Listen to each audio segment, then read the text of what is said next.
when it comes to traditional Cincinnati dishes, you probably think of chili first, but there's another dish that may be even more original given our German culture in this community, Goetta. And whether you're looking for homemade Goetta, hand-cut steaks, or just need to grab a sandwich on the go, check out our sponsor, Lear's Prime Market. They're celebrating 60 years of being part of Cincinnati's culture and providing high-quality products such as Goetta. Now let's watch our Cincinnati Curiosity.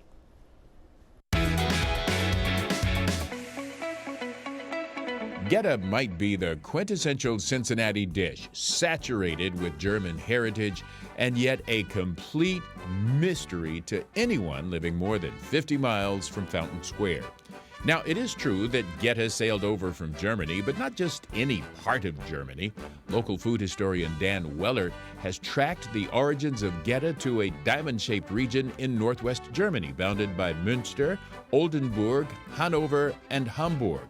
Now, if your family immigrated from that region, you probably have an heirloom recipe for Goetta. Goetta is a blend of pork and beef with pinhead oats, onions, and spices. It is part of a family of grain sausages that includes haggis from Scotland and kibbeh from Lebanon. In northwest Germany, the cradle of Goetta, a grain sausage called Kneip, almost identical to Goetta, is still available today. In Germany, however, the traditional grain sausages are considered unsophisticated peasant food. Grain sausages were invented to stretch the leftover scraps of meat after tenant farmers gave the best cuts to their landowners at harvest time. Fall and winter are still the prime seasons for Goetta in Cincinnati. Thrifty Germans brought over regional grain sausage recipes to the United States, and so we have Scrapple in Philadelphia, liver mush in North Carolina, and Jieternitsa in Texas.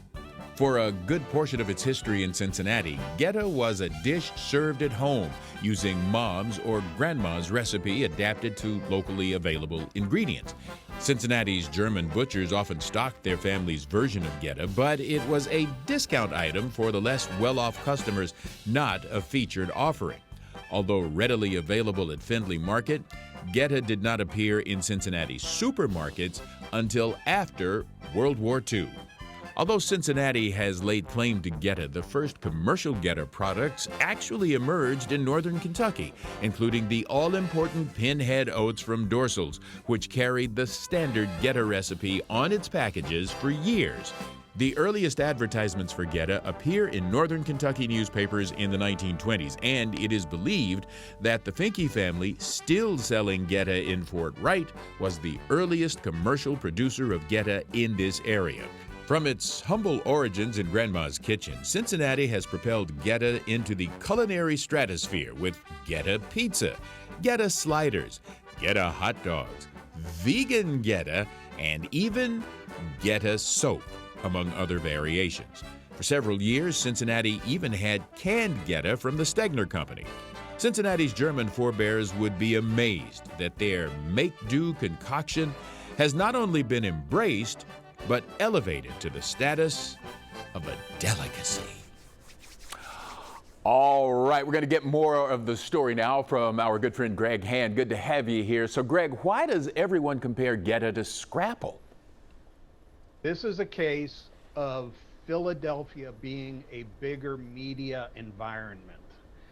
Scrapple kind of congealed, as it were, around Philadelphia. And a lot of people knew about that because there were a lot of media on the East Coast and a lot of people living in the city. And so Scrapple got its reputation built long before Goetta emerged in Cincinnati. So blame it on the population shift. And I see what you did there. So why can't you find Goetta in Germany? As my good friend Dan Weller has pointed out in his definitive book on Goetta, you can find a lot of things that are almost identical to Goetta in Germany. They're just not called Goetta.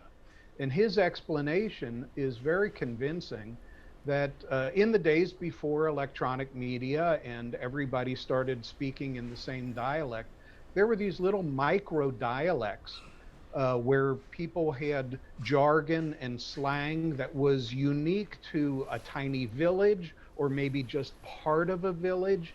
And it was from one of those little pockets of slang that a group of people moved to northern Kentucky and started making what they called Goetta back home.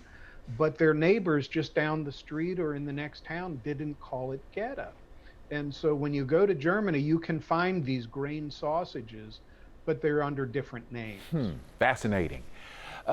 So here's one for you. Do you eat your Goetta with sweet toppings, say syrup or jelly, or savory toppings such as ketchup or hot sauce? That is the $64,000 question. How do you eat your Goetta? And this is an as yet unexplored fissure in the social fabric of Cincinnati, because just as we have this great divide between East Side and West Side in Cincinnati, there's this great divide in how you eat your Goetta. I happen to come from a savory family. My grandmother used to talk to me while I was sitting in the kitchen, and she made her own Goetta, and we always had it with savory toppings. But I run into people who are very respectable in other concerns who want sweet toppings like syrup or jelly on their Goetta, and that's just out of the question. Unforgivable, I see. Well, Greg, always good to have you stop by. Thank you.